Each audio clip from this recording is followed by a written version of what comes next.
Ya, saudara, sebelum dilakukan pelepasan langsung ke masyarakat, peserta program internship Dokter Indonesia atau PD diberikan beberapa pembekalan. Salah satunya terkait praktek kedokteran, etika, dan pembuatan SIP.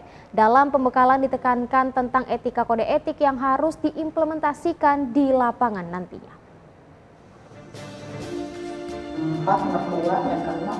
Setelah dilakukan penyambutan terhadap peserta PD pada Kamis sore, pada Jumat pagi peserta diberikan pembekalan terkait praktik dan etika kedokteran, serta pembuatan SIP oleh Bidang Pengembangan dan Pengawasan Komite Internship Kedokteran Indonesia atau Kiki Kepri Rusdani.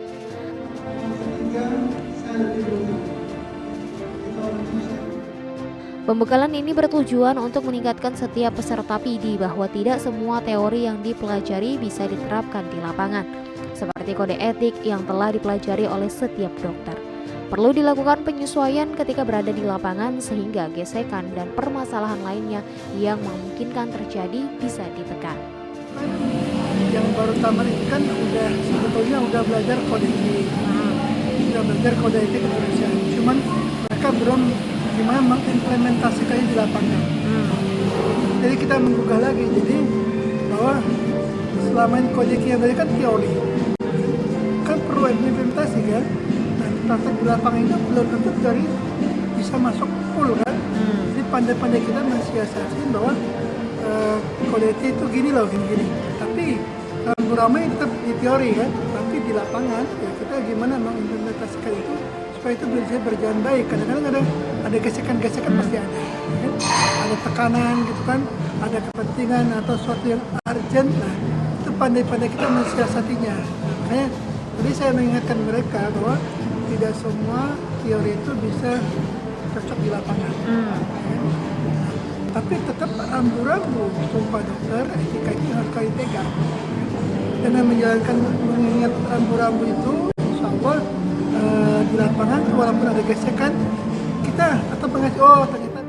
Selain itu, peserta PD juga perlu memperhatikan setiap kewajiban, khususnya kewajiban peserta terhadap pasien. Karena dalam program ini merupakan kesempatan bagi peserta dalam mengasah kemahiran setelah mendapat teori di bangku perkuliahan.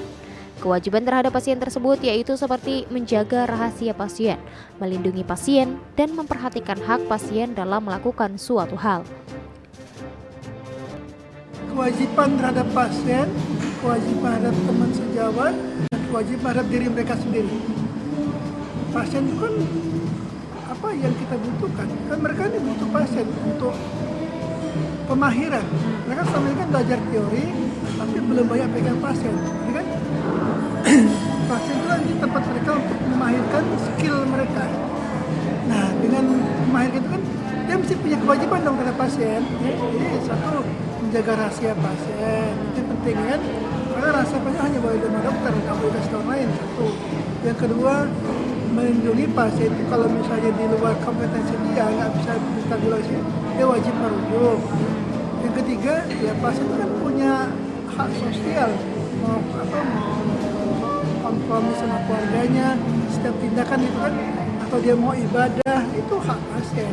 Misalnya tiba-tiba mau tindakan, ntar saya mau sholat dulu, atau saya mau ke konsultasi kolektif, silakan aja, itu hak pasien.